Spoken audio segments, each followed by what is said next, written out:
Assalamu alaikum wa rahmatullahi ta'ala wa barakatuh. Bienvenue à nous tous dans notre rendez-vous quotidien dans le résumé du sermon du vendredi comme toutes les semaines. Donc on reste toujours sur la même thématique, c'est-à-dire les traditions d'Allah sur sa création. Alors cette semaine, on s'est concentré sur une thématique, sur un sujet bien précis qui est celui de la tradition de la guidance. Allah subhanahu wa ta'ala, c'est lui qui guide, subhanahu wa ta'ala. Et il nous a mis à disposition les causes de la guidance. Il nous les a mis à disposition et c'est à nous de nous diriger vers ces causes-là. C'est pareillement que, par exemple, l'intercession. L'intercession, si on regarde de plus près, Allah subhanahu wa ta'ala nous a donné des causes d'intercession, le Coran, nos amis, nos familles, les fidèles. Donc on a plein de causes. Le prophète sallallahu alayhi wa sallam il va intercéder pour ceux qui prient beaucoup sur lui. Mais maintenant, le dernier mot, la validation, elle appartient à Allah subhanahu wa ta'ala, gloire et pureté à lui. Pareil pour la guidance. Toutes les causes nous sont mises à disposition par Ar-Rahman, Ar-Rahim, le clément miséricordieux. Et c'est à nous maintenant de nous diriger, d'insister vers ces causes et en espérant qu'Allah subhanahu wa ta'ala va nous accepter notre guidance, va nous consolider notre guidance et va nous raffermir notre guidance, Inch'Allah ya Rab. Alors la grande question c'est, quelles sont donc les causes de la guidée? La première, Allah subhanahu wa ta'ala dans le Coran dit, ceux qui ont eu la certitude, amanu, wa lam yalbisu imanahum bidhulm, et qui n'ont pas habillé leur foi d'une quelconque injustice, ulaika lahumul amn, à eux on leur octroiera la sécurité, et c'est eux qui seront guidés.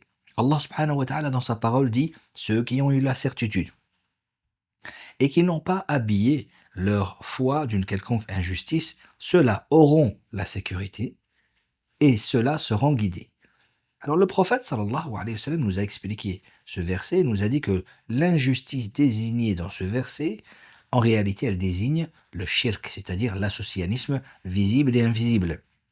Le deuxième, ou la deuxième cause de guider, c'est Allah subhanahu wa ta'ala dans sa parole dit ceux qui luttent en moi, وَالَّذِينَ جَاهَدُوا فِينَا لَنَهْدِيَنَّهُمْ سُبُلَنَا. Nous allons les guider vers nos chemins. Plus le musulman fait des efforts pour se rapprocher de son Seigneur, et plus il est en train d'activer, des causes de guider, Inch'Allah ya Rab. Troisième, Allah subhanahu wa ta'ala dit Inna hadha al-Qur'an yahdi. Certes, ce Coran guide lillati hiya aqwam, pour ou alors vers le chemin le plus droit. Le Coran est un levier, une cause de guider extraordinaire qu'on ne doit pas mettre de côté et qu'on doit mettre au centre de notre vie. Pareillement, comprendre le prophète, vivre la personne du prophète dans notre vie est la quatrième des causes, parce qu'Allah subhanahu wa ta'ala dit wa innaka latahdi, et certes tu guides, c'est-à-dire tu es une cause de guider, mais celui qui guide in fine, c'est qui? C'est Allah subhanahu wa ta'ala en lui demandant lors de nos invocations, parce que les invocations sont aussi une cause, on demande à Allah azza wa jalla de raffermir et de consolider notre foi. Dernière question, quelles sont donc les voies dans lesquelles se trouvent ces causes? Alors le premier, bien sûr que c'est Allah subhanahu wa ta'ala.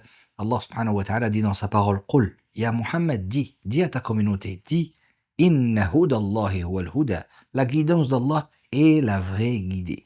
Donc je dois me diriger vers Allah subhanahu wa ta'ala, diriger mon cœur, mon esprit vers Allah subhanahu wa ta'ala et vers l'obéissance qu'il me demande, et je dois m'interdire les interdits d'Allah subhanahu wa ta'ala. Deuxièmement, nous avions parlé du prophète, Huwa alladhi arsala rasulahu bil huda wa dinil haqq. C'est Allah qui a envoyé le rasoul avec la guidée, c'est-à-dire le Coran. Donc on a parlé d'Allah, on a parlé du prophète et on a parlé du Coran. Il nous reste un dernier, ne pas tourner dos aux musulmans, rester avec les musulmans. On a un verset, wa man yushaqiq ar-rasoul. Celui, ou alors quiconque, fait scission avec l'envoyé, Muhammad sallallahu alayhi wa sallam.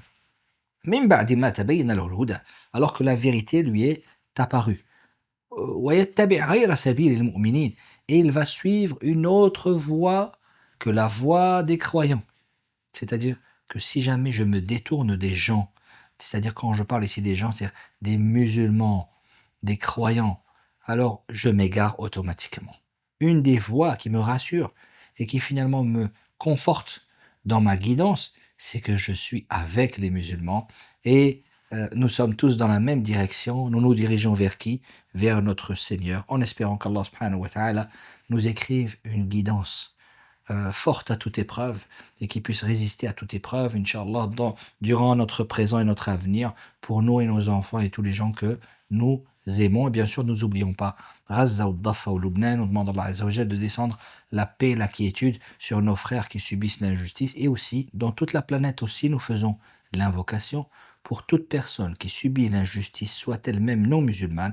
On demande à Dieu de descendre la paix, la quiétude et l'apaisement pour toute personne en souffrance. Wassalamu alaikum wa rahmatullahi ta'ala wa barakatuh.